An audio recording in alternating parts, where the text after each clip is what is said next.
Di mana nih itu benar? Masih terang. Turang yang Bukan gitu loh. Enggak caranya itu. Kalau kayak gini cara kalian kan. Dan semua niat orang dari mana orang semua tutup jendela semua. Jangan susahkan nggak mati. Kayak akan doa di perasaan. Alhamdulillah itu orang bisa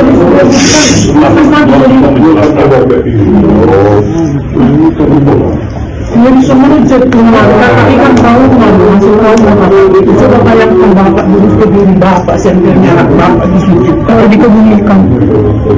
Bayangkan aja dulu kejadianmu anak hari ada acara ini kayak gini.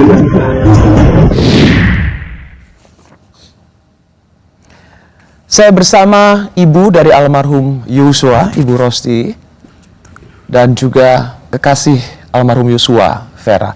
Ibu, ini divideokan oleh adiknya ibu ya, kalau nggak salah tantenya Yosua, pada hari Senin tanggal 11 Juli. Ibu ada di ruangan yang sama? Ya ada, kebetulan kan ruangan itu dua, itu kan rumah sekolah. Kebetulan mereka di ruangan sebelah, saya di ruangan sebelah, tapi masih satu inilah. Ada waktu itu. Ada. Ya, sebenarnya kayak gimana sih kejadiannya ibu? Kejadiannya di situ sesudah anak di pemakaman, jadi pulang ke rumah, kan dari Marga Huta Barat harus memberikan ulos, bukan, makan si pahit-pahit katanya kalau di bagian adat Batak. Oke. Makan si pahit-pahit agar jangan kami agar lepas dari duka yang sangat berat, dijauhkan Tuhan dari musibah seperti ini, agar kami juga agar segar, agar jauhlah segala berbahaya dari kami. Jadi sesudah itu selesai pemberian makan sepahit-pahit itu, keluarga pulang, keluarga dari pihak kami Huta Barat pulang ke rumah masing-masing. Jadi kami masuk ke rumah ingin mau istirahat, ternyata mereka datang rombongan dengan secara tiba-tiba, kami tidak ngerti atas kedatangan mereka. Dan kebetulan juga udah lewat maghrib ke malam. Jadi namanya pulang dari pemakaman kan kita harus bersih-bersih rencana. Jadi ya pada adik dan ponakan-ponakan lagi istirahat. Biasalah keluarga ada cerita, mengingat lagi kesedihan-kesedihan kepergian almarhum. Jadi saya permisi sama orang adik-adik dan keluarga adik, saya istirahat dulu untuk sekalian bersihkan memandi rencana. Jadi pas saat itu saya tinggal agak ke belakang, masih baru maaf kata, saya baru mau buka pakaian celana panjang dengan, karena kalau kita kan masih pakai sarung.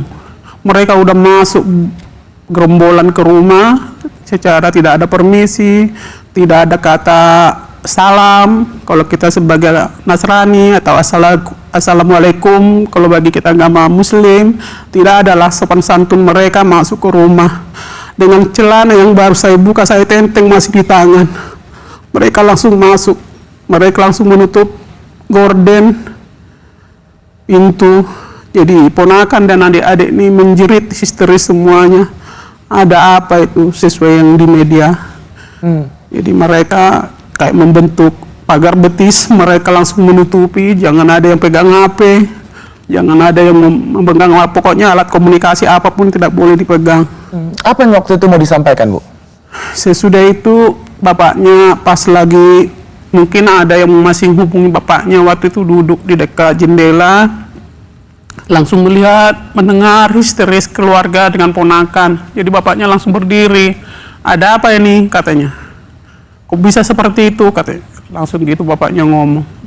Langsung mereka bilang, ada Pak, siapa Jenderal Brigjen Hendra berkata gini loh Pak, kami datang ke sini untuk memberitahu kronologi kejadian ini.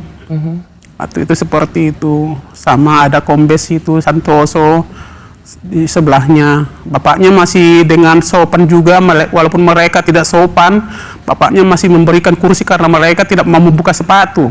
Pada saat itu semua mereka masuk ke rumah karena menurut mereka rumah itu adalah rumah yang tidak layak bagi mereka. Tapi rumah itulah yang kami, tempat bersinggah berteduh kami selama ini bersama anak-anak. Jadi waktu itu saya merasa kesal juga masih dengan bapaknya. Kenapa kau hormatin orang yang seperti itu? Mereka aja nggak hormat masuk ke rumah ini. Tapi bapaknya masih ada rasa manusia, diberikan mereka duduk, diceritakanlah kronologi ini. Ibu ikut dengar? Ya, dengan tidak sopannya mereka, saya tetap harus ada di situ dengan celana saya tenteng di tangan. Untung waktu itu masih pakai sarung. Jadi kami itu juga berhadapan-hadapan dengan Brigjen Hendra, menceritakan itu semua kronologi itu. Apa yang ibu dengar? Yang saya dengarkan mereka menceritakan, ya itu maaf katanya, bukan ada kata maaf, ini kronologinya adalah sebenarnya aib gitu ngomongnya. Jadi saya langsung aib ngomongnya. Jadi waktu itu sesudah itu si PC itu berteriak, terus didengar si Brada E dari atas turun, terus Brada menanyakan itu, ada apa bang? Tapi si abang almarhum tidak mau menjawab, langsung dengan keadaan panik. Sorry Bu, apakah malam itu memang sudah selengkap itu yang diceritakan pada ibu? Ya waktu itu iya. Udah langsung seperti ini? Ceritakan seperti itu. Jadi terus bapaknya menanyakan siapa yang duluan menembak gitu, almarhum. Jadi tidak ada satupun yang kena, tidak ada sampai ke situ ceritanya itu. Jadi bapaknya ngomong, saya aja tidak seorang penembak atau tidak ada bidangnya di situ. Kalau memang menembak dengan jarak 5 meter atau 7 meter, anak saya yang duluan menembak, tidak mungkin tidak ada yang kena. Jadi Brada E tidak ada kena sama sekali, tidak, karena mengelak di tangga. Itu ceritanya saat itu. Jadi hari Senin tanggal 11 Juli itu sudah langsung diceritakan kronologinya. Dan ibu dengar. Saya termasuk ada semacam disebut ini aib. Iya. Di saat dia menyebut aib itulah dalam tubuh yang tidak berdaya, saya sedang lagi keadaan shock dan lemah. Seakan-akan saya diberikan Tuhan suatu kekuatan untuk menentang mereka. Saya langsung bilang, memang saya nggak ada menyebut Pak atau apapun, langsung bilang, apa kata kamu? Aku bilang gitu. Memang langsung saya ngomong gitu. Anakku melakukan aib, kamu bilang gitu. Saya yang melahirkan anakku, saya yang besarkan anakku, saya yang mendidik anakku, jadi saya tahu dengan karakter anakku. Jadi aku bilang, mungkin kalau anak-anak sampean mungkin ada seperti itu. Saya bilang, waktu itu memang saya agak keras. Karena saya terpukul, anakku sudah mati. Mereka fitnah lagi dengan kata-kata aib waktu itu. Jadi saya dengan bantuan Roh Kudus, saya bangkit, saya berdaya saat itu. Saya bilang, bapaknya juga ngomong, sesudah saya udah agak sedih, bapaknya langsung bicara lagi. Jadi tidak ada kena, tidak ada. Ini aja Pak, kan seorang rumah jenderal pasti dilengkapi dengan safety yang sangat kuat dan nyaman katanya. Ada CCTV di situ kata bapaknya. Memang ada Pak, kata kombes itu. Tapi ada kata tapinya. Dengan ruangan utama menuju kamar si PC itu nggak ada itunya, CCTV-nya. Begitu ya kata bapaknya. Jadi mereka selesai berdialog, saya sampari lagi, saya bilang, di sekolah ini aja, di desa-desa ada CCTV. Saya ngomong gitu. Kalau Bapak udah percaya, ayo kita ke kantor, kita buka semua. Berapa banyak Bapak datang ke sini, siapa saja orangnya, Pak, kelihatan di situ. Saya bilang gitu. Langsung kombes itu ngomong, Ibu jangan memojokkan kami. Dia bilang begitu? Dia ngomong gitu. Lalu? Saya jawab, memojokkan apa? Ulah. Kalau kalian bicara, kami dengar. Kalau kami bicara, kalian bilang pojokkan. Kalau gitu diam, keluar semua. Saya bilang, memang kayak gitu. Nah, waktu saat itulah bapaknya langsung ngomong lah, Ya itu memang benar kata istri saya. Kalau mau bapak mau percaya ke kantor gitu. Karena sudah saya bicarakan kayak gitu, secara perlahan-perlahan mereka keluar satu persatu sampai habis dari rumah. Cuman malamnya langsunglah HP kami diretas semua. Tidak bisa menghubungi Tidak bisa sama sekali. menghubungi siapapun, tidak bisa melihat WA dari siapapun, semua diretas. Nah itu yang terjadi pada saat itu.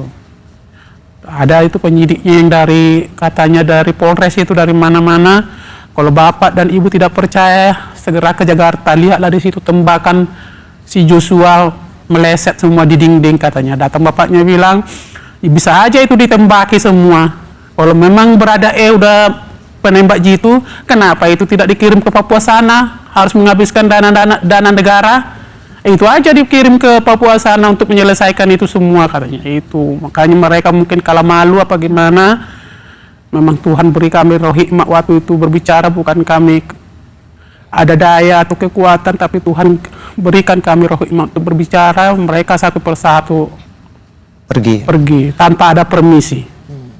Jadi ketika menyebut kata aib, itu yang Ibu Rosti langsung merasa ada yang harus dibantah dan dilawan. Iya. Anda itu misalnya tidak disebutkan, mungkin situasinya bisa berbeda ya? Iya. Ya tetap juga kita namanya sama anak udah dibunuh dengan masih. Maksud saya itu yang menambah Ya semakin kekuatan makin kekuatan kita harus bangkit untuk itu. Tuhan juga akan, ternyata Tuhan kirim saya kekuatan untuk bangkit, menyangkal omongan mereka atau memberikan pendapat kita kepada mereka yang datang dari Mabes sana.